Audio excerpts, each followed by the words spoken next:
In this video, I will show how to put an arrow above a letter in MS Word like this. So firstly, enter your data.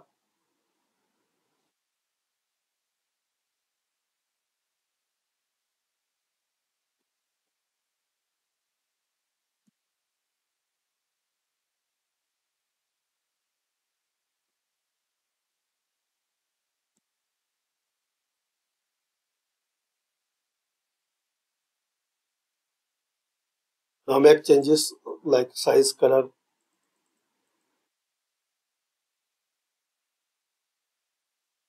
Now only select A, insert, equation, ascent, and select this rightward arrow above.